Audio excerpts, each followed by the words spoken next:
누가복음 13장 24절로 30절입니다. 신약성경 118페이지에 있습니다. 누가복음 13장 24절로 30절. 제가 한 절, 여러분이 한 절, 마지막 30절 함께 읽겠습니다.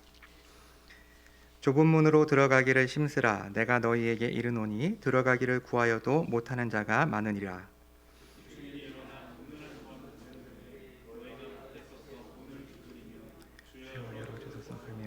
그가 대답하여 이르되 나는 너희가 어디에서 온 자인지 알지 못하노라 하리니 그때 너희가 말하되 우리는 주 앞에서 먹고 마셨으며 주는 또한 우리의 길거리에서 가르치셨나이다 하나 말하여 이르되 나는 너희가 어디서 왔는지 알지 못하노라. 행악하는 모든 자들아 나를 떠나가라 하리라. 너희가 아브라함과 이삭과 야곱과 모든 선지자는 하나님 나라에 있고 오직 너희는 밖에 쫓겨난 것을 볼 때에 거기서 슬피 울며 이를 갈리라. 동서남북으로부터 와서 하나님의 나라 잔치를 참여하니 보라, 나중된 자로서 먼저 될 자도 있고 먼저 된 자로서 나중될 자도 있느니라 하시더라. 아멘. 어느 길로 걸어가고 계십니까? 라는 제목으로 장경진 전사님 나오셔서 말씀 선포해 주시겠습니다.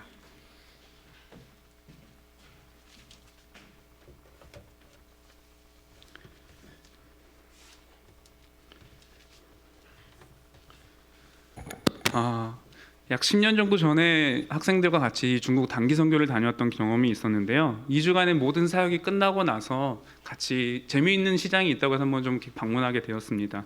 흔히 말하는 이미테이션 시장이었습니다. 세상에 평소에 관심도 없던 정말 많은 브랜드의 제품들이 화려하게 입구부터 정말 100m 정도 끝없이 이어진 걸 보게 되는데 정말 제품 하나하나마다 조명을 화려하게 비춰주다 보니까 진짜 제품보다도 훨씬 더 진짜처럼 보여지더라고요. 평소에 명품에 관심이 없음에도 보면서 너무도 화려해 보이고 정말 이걸 가지면 내가 뭔가 달라질 것 같은 마음이 들 정도로 현혹하는 그런 어떤 재미있는 시장이었는데요. 그날 숙소로 돌아오면서 저는 정말 많은 생각에 잠겼습니다. 진짜보다도 더 진짜처럼 보이는 저 제품들을 보면서 나의 신앙은 정말 진짜일까라는 고민에 사로잡혔기 때문입니다. 그리고 그때의 경험은 제 인생을 지난 캠퍼스 사역을 달려오면서 7년 동안 하루도 빠짐없이 스스로에게 물어보는 질문 중에 하나였습니다. 너는 정말 진짜 간사인가? 나 스스로는 정말 화려하고 입만 번지드란 어쩌면 이미테이션 간사는 아닐까? 나의 신앙은 과연 하나님 앞에 서게 되었을 때 하나님은 나의 신앙에 대해서 참되고 올바른 신앙이었다고 과연 인정받을 수 있을까라는 질문을 그날 이후로 계속하게 되었기 때문입니다. 여러분은 어떠십니까? 우리의 신앙은 하나님 앞에 서게 되었을 때 나의 신앙은 반드시 하나님께서 인정해 주실 거라는 그런 확신이 우리에게 있습니까? 자신의 영혼에 대해서 우리는 너무 관대하지 않기를 바랍니다. 그 결정권은 우리 스스로가 아닌 오직 하나님에게만 있기 때문입니다. 하나님만이 우리의 신앙이 참된 신앙인지 잘못된 거짓된 신앙인지에 대해서 판단하실 수 있는 유일한 분이시기 때문입니다. 성경은 우리의 믿음의 진위 여부에 대해서 굉장히 많은 관심을 갖고 있는 것들을 볼 수 있습니다. 그렇기 때문에 우리는 성경이 이에 집중하는 만큼 우리의 신앙이 정말 참된 신앙인지에 대해서 우리 역시도 여기에 대해 노력을 기울이고 돌아봐야 될 필요성이 있다는 것입니다. 정말 거듭난 믿음으로 살아가고 있는지 올바른 참된 신앙으로 살아가고 있는지에 대해서 우리 역시도 심혈을 기울일 필요가 있고, 그렇지 않다면 우리가 만약에 하나님 앞에 서게 되었을 때 하나님께서 우리의 진정한 판단제가 되어주시는 그날 우리가 주님 앞에 서게 되었을 때 우리는 어쩌면 우리가 생각한 것과 다른 대답을 듣게 될지도 모르기 때문입니다. 오늘 말씀을 통해서 우리가 좀 함께 소망하는 것은 정말 우리의 신앙이 어떤 길로 가고 있는지, 우리의 신앙은 예수님의 가르침을 따라서 올바른 길로 가고 있는지 혹은 예수님의 가르침과 달리 다른 길을 향해 가고 있는지에 대해서 좀 돌아볼 수 있는 시간이 되기를 소망합니다. 누가복음은 재미있는 것은요, 누가는 예루살렘을 향한 여정이라는 예수님께서 예루살렘이라고 하는 종착지를 향해 가신다라는 흐름 속에서 누가복음 전체를 기록하고 있는데요. 이에 대해서 예수님의 9장 51절에서 예수님께서 예루살렘을 향하여 여행하야겠다라는 말씀을 하신 이후에 오늘 13장 22절에서 예루살렘을 향해 여행하고 계신다는 누가는 두 번째 언급을 통하여서 예수님이 예루살렘을 향해 가고 있다라는 표현을 정확하게 하고 있습니다. 이걸 통하여서 예루살렘이라는 유대 종교의 핵심적인 예루살렘을 향해 가까이 가면 가까이 갈수록 예수님을 따르는 무리가 생기고, 그 반면에 예수님을 거절하는, 예수님을 따르지 않는 두 무리가 생기면서 점점 그 갈등이 심화되어져 가는 것들을 누가는 계속해서 이 누가복음 전체에서 보여주고 있는 것입니다. 오늘 두 번째로 예수님의 여행에 대해서 기록하고 있는 누가는 첫 번째 스토리로 오늘 본문의 말씀을 기록하고 있는 겁니다. 첫 번째 스토리로 나오는 이 본문에서는 결국에는 이걸 통해서 이 첫 번째 여행 때보다 두 번째 여행이라고 언급한 이후에 누가는 결국에는 예수님을 따르지 않는 무리들로 인하여서 예수님은 점점 이 유대 지역의 핵심 지역이었던 예루살렘에 도착하게 되었을 때는 결국에는 죽임당할 것이라는 어떤 내러티브의 핵심을 가지고 오늘 본문을 보여주고 있는데요. 그런 흐름 속에서 23절에서 어떤 사람이 예수님께 나와서 질문 하나를 던졌습니다. 질문은 이것이었습니다. 어떤 사람이 여짜오되 주여 구원을 받는 자가 적으니까 하고 예수님께 질문을 던진 것이었습니다. 당시 유대 랍비들에게는 중요한 논쟁거리 중에 하나였습니다.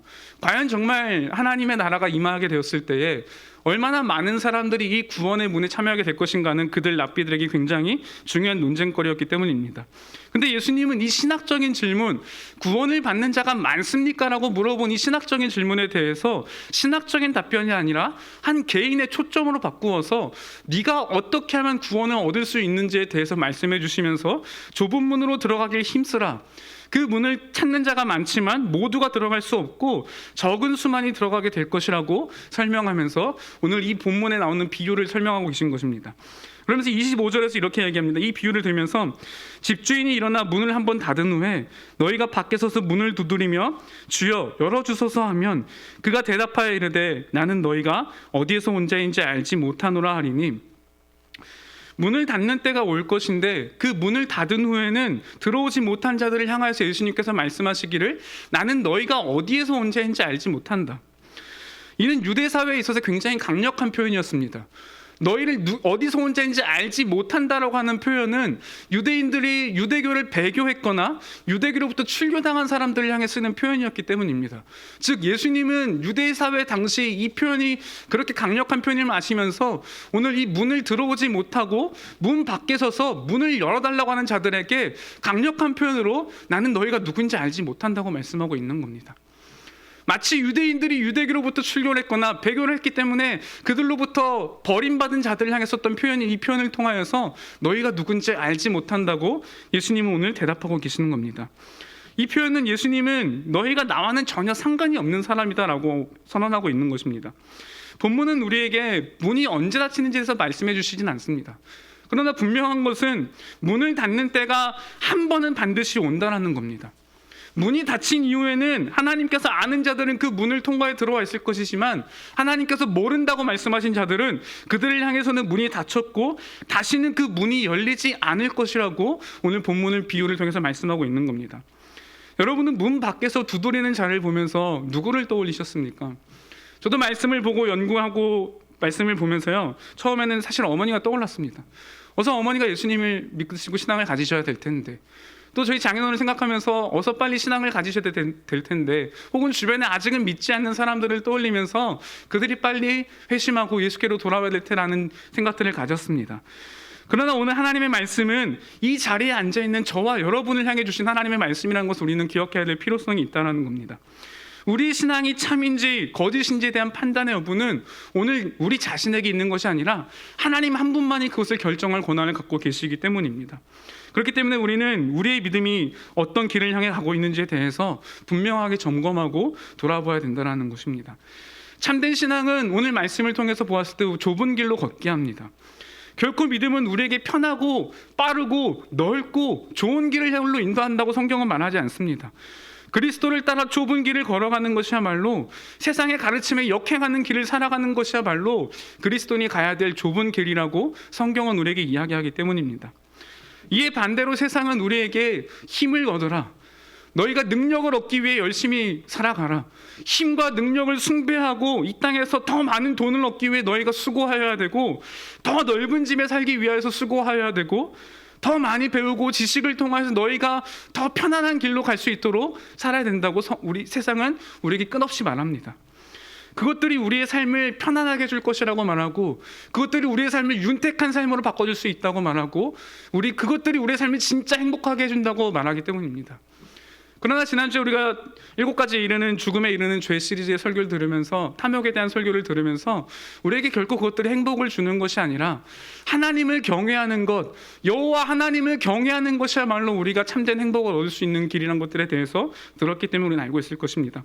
결코 이러한 것들은 우리에게 편안한 삶을 줄 수 있지만 하나님만이 줄 수 있는 평안은 결코 우리에게 줄 수 없다는 사실에 대해서 우리는 기억해야 될 것입니다. 결코 그리스도를 따르는 참된 신앙은 이것들을 쫓아 살아가지 않습니다. 참된 신앙은 세상이 주는 편안함이 아니라 하나님이 주시는 평안을 쫓아 살아가는 삶이기 때문입니다.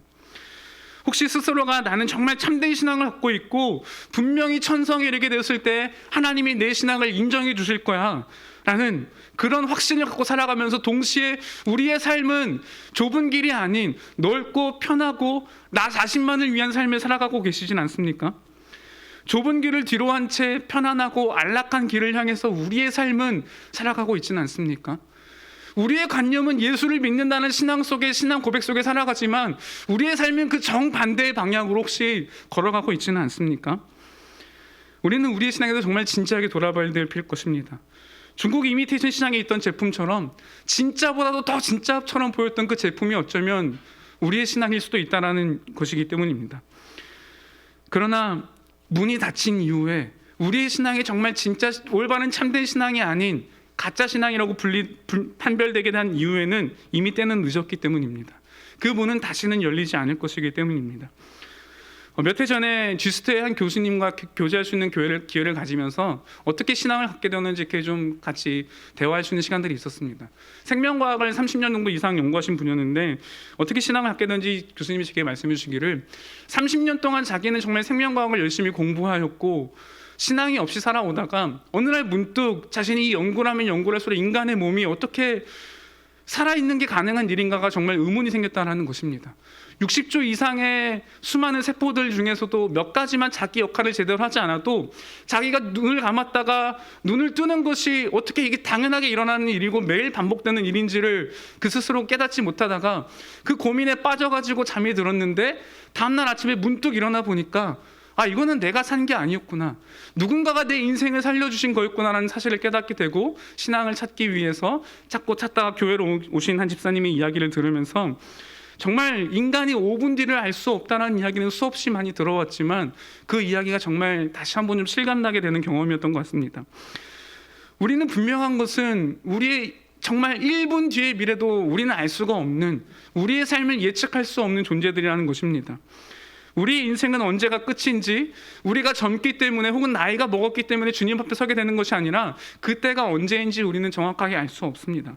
그러나 분명한 것은 아직 우리가 이 자리에서 하나님의 말씀을 들을 수 있는 기회가 하나님이 우리에게 주셨다는 것은 우리로 하여금 우리의 신앙에 대해서 돌아볼 수 있는 기회를 주셨기 때문에 우리는 긴급성을 갖고 우리의 신앙을 돌아봐야 될 필요가 있다는 것입니다.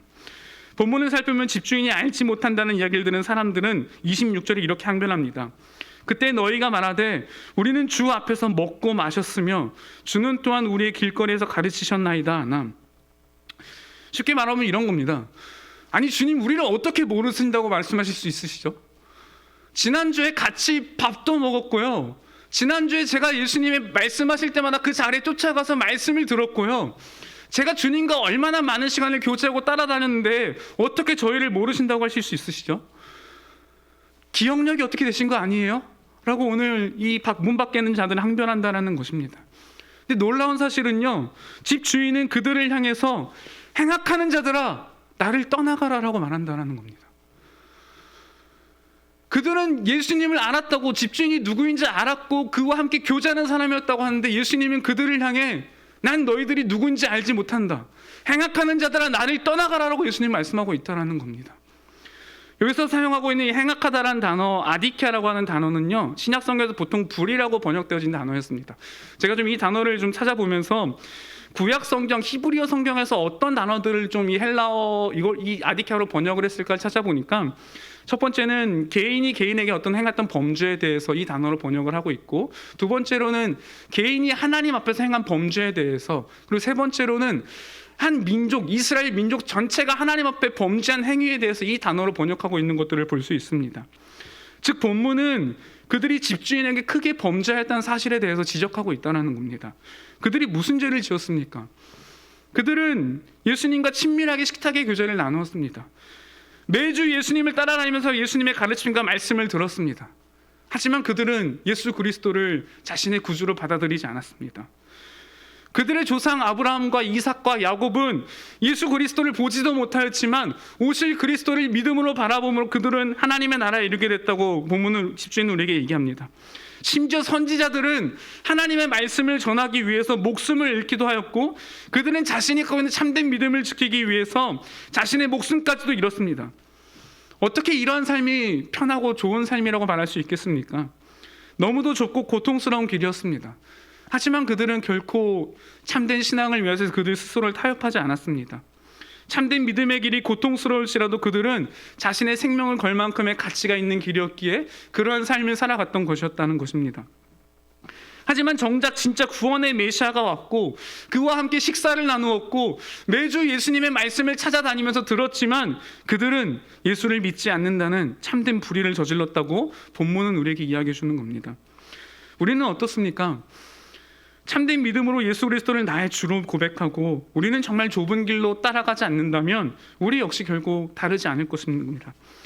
주님, 제가 모태신앙으로 자라서요 오랜 시간 동안 신앙생활을 했어요. 주일 성수를 한 번도 여겨본 적이 없습니다. 제가 교회 생활을 얼마나 열심히 했는지 주님이 아시잖아요. 제가 교회에서 안 섬겨본 부서가 없습니다. 제 주변 사람들은 저를 향해서 정말 신앙이 좋은 사람이라고 평가하고 저를 배워야 된다고 말합니다. 심지어 제가 정말 하나님 앞에 서게 됐을 때 하나님, 제가 캠퍼스에서 얼마나 오랜 시간 동안 복음을 위해 수고했는지 주님 아시잖아요. 새벽부터 밤 늦은 시간까지 캠퍼스에서 얼마나 수고했는지 주님 아시잖아요.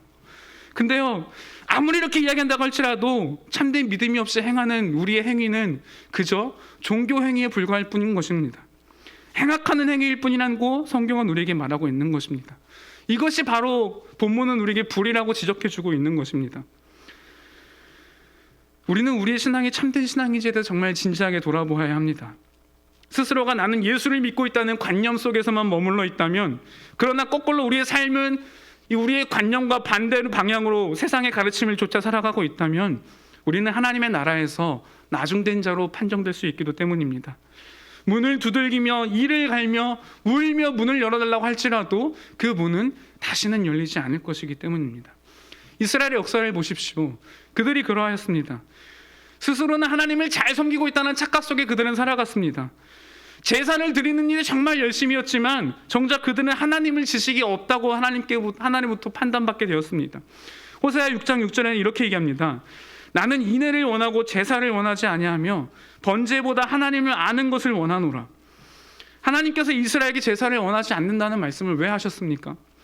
이스라엘 호세아가 살아갔던 시대는 솔로몬 이후로 여로보암 2세 때 가장 번영성했던 국가의 시기 중에 하나였습니다. 그러나 그들은 번성하면 번성할수록 바알신을 숭배하였고 번성하면 번성할수록 그들은 죄악을 저질렀던 것이었습니다. 그들은 그러다가 하나님의 심판 앞에 우리가 여호와께로 돌아가자라고 하면 했던 행동은 바알신에게 드렸던 제사처럼 우리가 하나님보다 바알신을 더 섬겼기 때문에 하나님이 분노하셨나 보다. 우리가 하나님께 제사를 드리자. 우리가 열심으로 다시금 하나님께 제사를 드리자 했을 때 하나님은 내가 원하는 건 제사가 아니다. 인애를 원한다. 왜냐하면 바알 숭배 사상은요 그냥 제의 중심의 종교였거든요. 바알신에게 가서 얼마나 열심히 제사를 드렸는가가 중요했기 때문입니다. 바알신에게 열심히 제사를 드리는 만큼 바알신은 이 땅의 농업에 위한 비를 내려줄 거고 이 땅에 풍요롭게 해줄 거고 더 많은 백성들을 낳게 해줄 거라고 그들은 믿었기 때문입니다. 똑같은 방식으로 하나님께 나와서 우리가 하나님께 제사를 드리자. 우리가 하나님께 열심으로 제사를 드리면 하나님이 우리를 향한 심판을 거두실 거야 라고 하지만 오늘 하나님은 그들에게 말씀하시기를 나는 제사가 아닌 인애를 원한다고 말씀하고 계시다는 겁니다. 얼마나 편한 신앙입니까? 하나님을 아는 지식이 없이도 하나님을 어떻게 하면 우리가 믿음으로 기쁘게 할 수 있을까 삶에 대해서 아무런 고민이 없이도 열심히 제사만 드리면 됐기 때문입니다. 그러나 그러한 신앙으로 하나님 앞에 나왔을 때 하나님은 결코 이스라엘 백성들의 제사를 받지 않으셨습니다. 하나님이 원하시는 것은 그런 것이 아니었기 때문입니다. 제의가 중요하지만 그보다도 중요한 것은 하나님을 아는 지식이 있어야 된다는 것이었습니다. 그것이 없기 때문에 이스라엘 백성들이 망한다고 하나님은 말씀하신 것이었습니다. 하나님을 아는 지식을 삶으로 누리고 인애를 따라서 이 지식을 따라 삶으로 살아내는 것은요, 세상의 가르침을 뒤로하고 거기에 역행하며 주님을 따라가는 삶이라는 것입니다. 이러한 개념은 그들에게도 불편한 것이었을 것입니다. 그저 편하게 열심히 제사만 드리면 바알씨는 복을 준다고 하는데 왜 이렇게 여호와를 믿는 종교는 복잡하고 피곤한 것인가? 그러나 이스라엘 백성들은 그런 결국에는 하나님을 아는 지식이 없으므로 하나님으로부터 심판을 받게 되었습니다. 믿음은 결코 우리의 관념 속에서만 드려지는, 우리의 예배 행위 속에서만 드려지는 것이 결코 성경은 우리에게 올바른 믿음이라고 말하지 않습니다. 하나님을 아는 지식은 우리의 삶을 통하여서 그리스도를 따르게 합니다. 그리스도를 따른다는 것은 하나님의 뜻에 우리가 순종하는 것이고, 세상의 가르침을 뒤로한 채 우리가 편하고 나를 위한 넓고 좋은 길이 아니라 좁은 길을 향하여 가는 것입니다. 머릿속으로만 나는 예수를 믿고 있어라는 관념 속에만 머무르는 것이 아니라 이 세상 속에서 우리의 삶은 더 잘 사는 것, 더 빠르게 가는 것, 남들보다 더 멀리 가는 것, 더 높이 가는 것, 그것들만 향해 가기 위해서라면 이는 결코 올바른 신앙이 아닐 것입니다. 우리가 계속하여서 지금 죽음에 이른 죄에 관한 시리즈 설교를 듣고 있습니다. 저는 개인적으로 목사님들과 같이 설교 스터디를 하면서 매주 설교를 들으면서 놀랄 정도로 제 자신에게 참 많이 놀랍니다. 이토록 하나님의 자리를 탐하는 내 안에 교만이 있다는 사실을 너무 매일같이 느끼고 있기 때문이고요. 더 갖고 싶고 저것만 가지면 내 인생이 정말 달라질 것 같은데 라는 착각이 제 삶에 하루에도 수없이 많이 찾아오는 것들을 경험합니다. 더 무서운 거는요, 매일 신학이라는 학문에 대해서 아침부터 새벽부터 정말 저녁까지 공부를 하면서도, 매일 목사님들과 함께 스터디를 하면서 공부하고 배워가면서도 매주 설교를 들으면서 죄의 심각성이 얼마나 심각한 것인지, 그것을 해결하는 복음의 영광이 얼마나 크고 놀라운 것인지를 매주 듣고 깨달음에도 불구하고 여전히 저는 그저 지금의 삶에 만족하고 싶다라는 나태, 제 삶에 찾아오는 그런 도전들에 대해서 이 정도면 됐지, 뭘 얼마나 더 해야 되지? 라는 마음이 제 안에 찾아오는 그런 모습들을 발견할 때마다, 야, 그건 너무 좁은 길이야, 이 정도면 됐지, 얼마나 더 열심히 해야 돼? 라는 마음이 제 안에 존재한다는 것을 발견할 때마다 너무도 고통스럽다는 것입니다. 여러분은 어떠십니까? 우리는 매주 설교를 듣고 있고 매주 주일 성수를 지키며 말씀을 듣고 예배를 드리며 살아가고 있습니다. 그러나 그저 교회 생활을 하고 있다는 그 자체만으로 만족하며 살아가고 계시진 않습니까? 매주 죄에 대한 고통이 얼마나 고통스러운 것인지, 우리의 인생을 파멸의 길로 이끌어 가는지를 듣고 그 모든 문제를 복음이 해결해 주셨다는 그 영광스러운 복음을 우리는 매주 들으면서도 그저 좋은 설교를 들었다는 그 사실로 그냥 만족하고 주일 하루의 어떤 감정적인 기쁨으로만 끝나고 우리의 삶은 또다시 탐욕과 나태와 교만과 이러한 삶을 향해 달려가고 있지는 않습니까?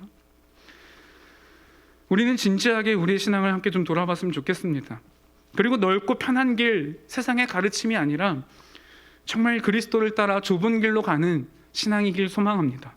본문은 우리에게 좁은 문을 가기 위해 힘쓰지 않는다면 우리가 먼저 된 자라고 생각하였지만 정작 나중된 자가 될 수 있다고 이야기해 주기 때문입니다. 29절에서 예수님은 하나님의 나라에는 동서남북으로부터 많은 사람들이 나와 참여할 것이라고 말씀하셨습니다. 이 이야기는 예수님이 처음 말씀하신 것이 아니었습니다. 이미 이사야서 25장 6절에서 9절에 하나님이 베푸시는 연회에는 모든 민족으로부터 수많은 사람들이 나와서 하나님의 잔치에 참여하게 될 것이라고 말씀하셨기 때문입니다. 그러나 성경을 성경대로 듣지 않고 유대인 1세기 유대인들은 아브라함의 혈통이었던 자신들만이 하나님의 나라의 잔치에 참여하게 될 것이라고 그들은 철저하게 착각하고 있었습니다. 그렇기 때문에 오늘 예수님으로부터 실제로 이 이야기를 들은 유대인들은 커다란 충격에 빠졌을 것입니다. 그들은 스스로가 먼저 된 자이기 때문에 당연히 하나님 나라에 들어갈 것이라고 확신하고 있었습니다. 그들의 확신은 견고했고 흔들림이 없었습니다. 정작 자신들이 나중된 자일 거라는 생각은 해본 적도 없는 이야기였기 때문에 예수님의 이야기는 정말 청천벽력과도 같은 이야기였을 것입니다. 이러한 거짓 확신이 우리에게 얼마나 위험한지에 대해서 조나단 에드워즈 18세기 청교도의 영적 거장이라고 불리는 그는 그의 저서인 신앙 감정론에서 거짓 확신을 가진 위선자에 대해서 이렇게 이야기합니다. 제가 인용하도록 하겠습니다. 위선자가 거짓 소망을 확고하게 품을 때 그 위선자에게는 그 소망을 의심하게 하는 것이 없다. 마귀는 위선자가 가진 소망에 대해서는 원수가 아니다. 위선자의 소망은 무엇보다도 위선자 자신에게 관심을 가지도록 한다. 위선자는 마귀가 자신의 소망을 흔들거나 흔들려고 시도하지 않는 한 평생 아무런 제재 없이 자신의 소망을 품을 수 있다. 위선자가 가진 이 소망, 거짓 확신은 평생 마귀는 그걸 건들 생각도 안 한다는 겁니다. 스스로 가진 그 거짓 확신에 머물러서 평생 그 길을 향해 달려가도록 내버려 둔다는 것입니다.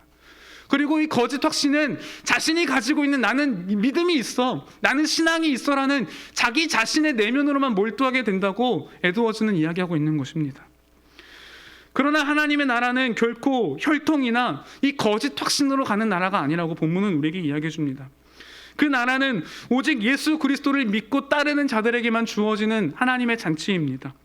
그리스도를 믿기 때문에 세상으로부터 손가락질을 당하고 지탄의 대상이 되고, 때로는 그리스도를 믿기 때문에 손해를 보는 삶이 일상이고, 그리스도를 믿기 때문에 좁은 길을 따르기를 포기하지 않고 믿음으로 그 길을 계속하여 걸어가는 자들에게 준비된 하나님의 잔치라고 오늘 본문은 우리에게 이야기해주고 있다는 것입니다.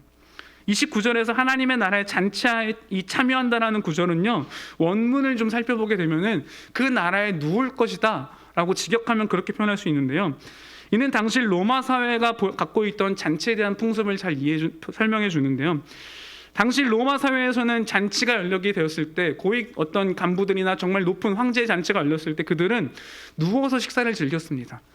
누워서 먹고 마시며 즐거움을 탐하는 문화였습니다.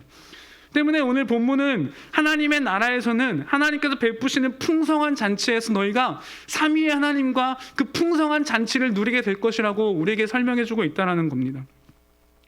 이 잔치는 참된 신앙 속에서 좁은 길을 향하여서 따라가는 자들에게만 베푸시는 풍성한 잔치입니다. 그 잔치는 이 땅에서 우리가 영광이라고 생각했던 헛된 것들, 이 땅에서 이것이 있으면 행복할 거 생각했던 수많은 것들과는 견줄 수가 없는 하나님의 영광스러운 잔치입니다. 그러나 좁은 길을 뒤로한 채 이 땅에서의 영광만을 좇고 이 땅에서의 영향력만을 좇으며 살아간다면, 오늘 우리가 본문에서 보았던 것처럼 문 밖에서 이를 갈며 슬피 울며 문을 열어달라고 하는 자가 바로 오늘 우리의 이야기가 될 수도 있다는 것입니다. 그 나라는 결코 교회를 열심히 다니는 것, 교회 생활을 열심히 하는 것, 좋은 교회를 다니는 것, 매주 좋은 설교를 듣고 그냥 기뻐하는 것, 그런 것을 통해서 갈 수 있는 나라가 아니기 때문입니다. 그리스도를 따른 참된 믿음은 우리로 하여금 세상이 아닌 좁은 길을 향해 걸어가도록 합니다. 이 땅에서 즐거움과 만족만이 아니라 우리는 우리를 하나님께서 인도하시는 그 좁은 길을 따라서 믿음의 삶을 살아가야 된다는 것입니다. 스스로가 구원을 얻을 자라고 거짓된 확신 속에만 머물러 있다면 정작 성경은 우리에게 하나님의 너희에게 나중된 자가 될 수 있다라고 말하고 있기 때문입니다. 특별히 지금 24절에서 예수님께서 이 어떤 사람에게 말씀하셨던 좁은 문으로 들어가길 힘쓰라라고 말하는데요, 여기서 힘쓰라고 하는 이 단어의 의미는요, 헬라어 성경을 찾아보면 싸우다, 분투하다, 씨름하다라는 뜻을 가지고 있습니다. 즉 하나님께서 베푸시는 잔치는 예수를 믿기 때문에 좁은 길로 가기 위해 세상과 싸우고 자신의 안에 가득한 이 죄의 문제들과 싸우고 자아와 싸우며 고군분투하며 걸어온 자들에게 베푸시는 영광의 잔치라는 것입니다. 좁은 길을 걸으며 이 땅에서 겪었던 어려움과 고통들의 문제는 변줄 수도 없는 그런 영광의 잔치라는 것입니다. 때문에 사도 바울은 디모데후서 4장 7절에서 8절에서 이렇게 얘기하는데요, 함께 좀 디모데후서 4장 7절 8절 한번 좀 찾아보도록 하겠습니다.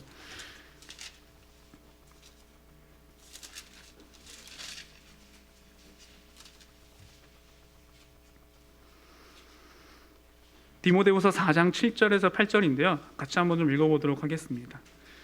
나는 선한 싸움을 싸우고 나의 달려갈 길을 마치고 믿음을 지켰으니 이제 후로는 나를 위하여 의의 면류관이 예비되었으므로 주 곧 의로우신 재판장이 그날에 내게 주실 것이며 내게만 아니라 주의 나타나심을 사모하는 모든 자에게도니라.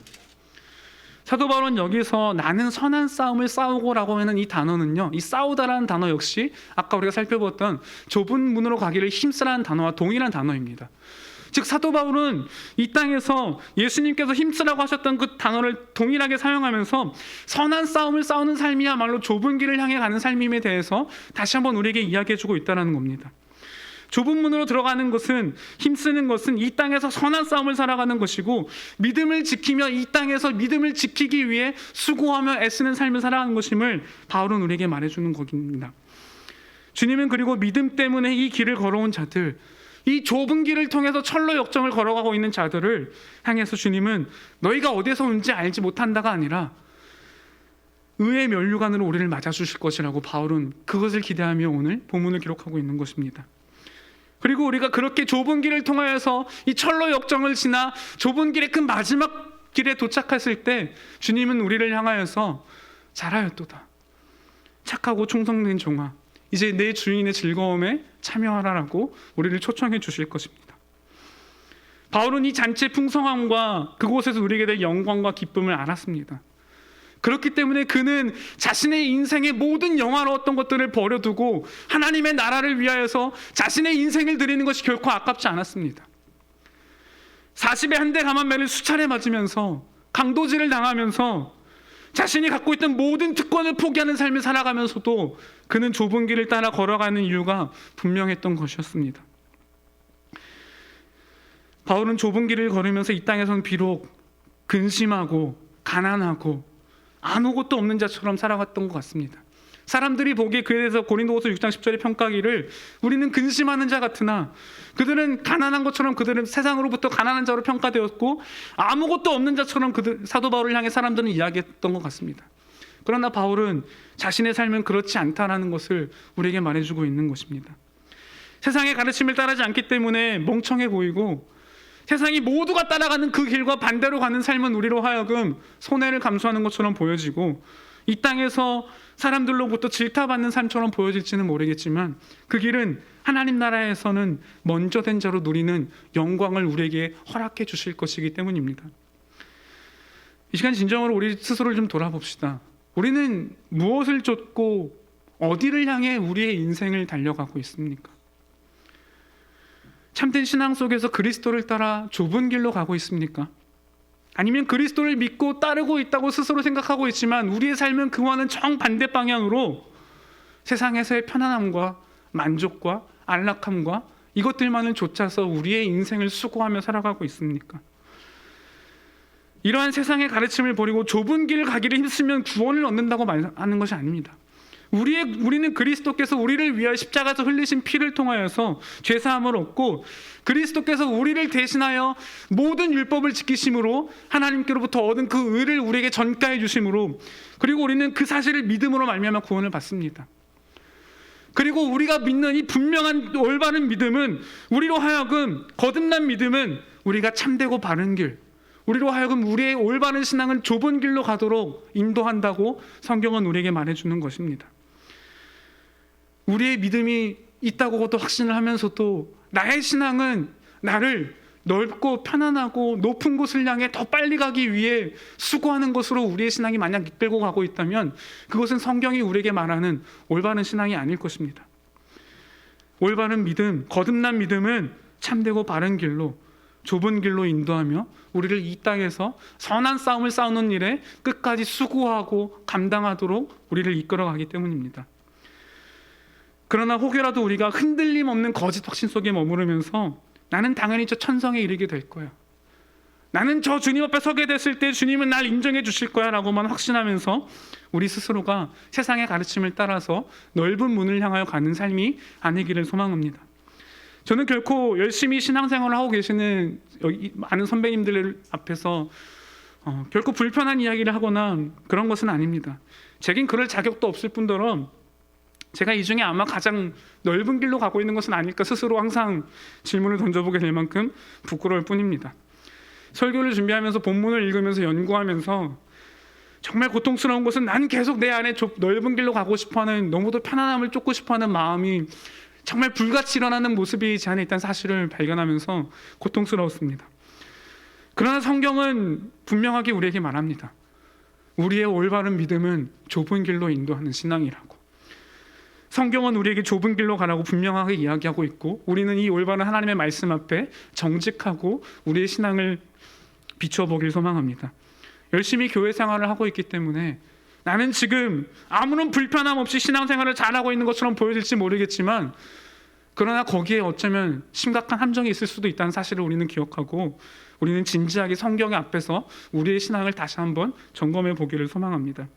성경을 통해서 성경이 가르치는 믿음이 과연 무엇인지에 대해서 돌아봄을 통하여서 우리가 정말 어디로 가고 있는지, 우리의 신앙은 우리를 어떤 길을 향해 인도해 가고 있는지, 좁은 길을 향하고 있는지, 혹은 많은 사람들이 가고 있는 그 넓은 길을 향해 가고 있는지, 우리가 혹여라도 넓은 문으로 갔던 길이었다면 이제는 정말 돌이켜서 하나님 앞에 우리에게 믿음을 주시길 구하면서 올바른 좁은 길로 인도해 주시기를 주님 앞에 구합시다. 그리고 우리 함께 좀 좁은 길로 같이 함께 가기를 소망합니다. 이 좁은 길의 끝에서 우리를 맞아주시고, 우리를 위하여서 의의 면류관을 준비해 주시고, 우리가 걸어왔던 그 좁은 길이라는 시간들을 다 아시는 그 주님께서 잘하였도다 착하고 충성된 종아, 이제 네 주인의 즐거움에 참여하라고 말씀하시는 그 하나님의 음성을 들으며 하나님의 나라의 잔치에 함께 참여할 수 있는 저와 여러분이 되었으면 좋겠습니다. 기도하도록 하겠습니다. 하나님 아버지, 우리의 마음은 죄로 가득하여서 하나님을 따르기보다 세상을 따르기를 원하고, 하나님이 우리를 마냥 내버려 두신다면 우리는 우리의 죄를 따라 세상의 가르침을 따라 그저 이 땅의 헛된 영광만을 쫓아 살아갈 수밖에 없는 존재임을 우리는 너무나도 잘 압니다. 그러나 하나님께서 우리에게 그리스도를 아는 지식, 하나님을 아는 지식을 허락하여 주셨고, 우리에게 주신 그 올바른 믿음은 우리로 하여금 세상의 가르침을 따른 편안하고 넓은 길이 아니라 좁은 길로 인도하는 신앙임을 오늘 말씀을 통해 우리가 보았습니다. 하나님, 우리는 그저 관념 속에서만 신앙을 갖고 교회 생활을 열심히 하고 있다는 것으로만 만족하면서 우리는 다른 길로 혹시 가고 있지는 않습니까?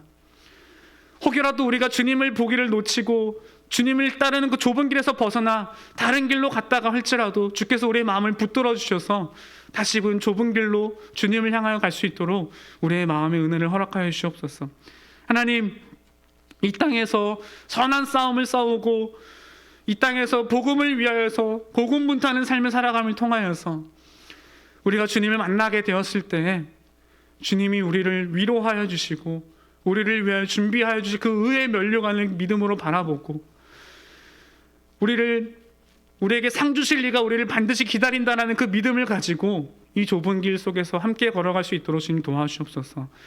대샬롬 교회의 모든 교우분들이 함께 이 길을 걸어갈 수 있게 주님 도와주시고, 이 좁은 길에서 한 사람도 벗어나지 않게 도와주시고, 우리가 저 천성에 이르게 되는 그날, 이 철로 역장의 마지막 날에 주님을 만나며 주님이 우리에게 허락하시는 그 영광스러운 잔치에 함께 참여하는 하나님 나라의 백성이 될 수 있도록 주께서 인도하여 주시옵소서. 감사하며 예수님의 이름으로 기도합니다.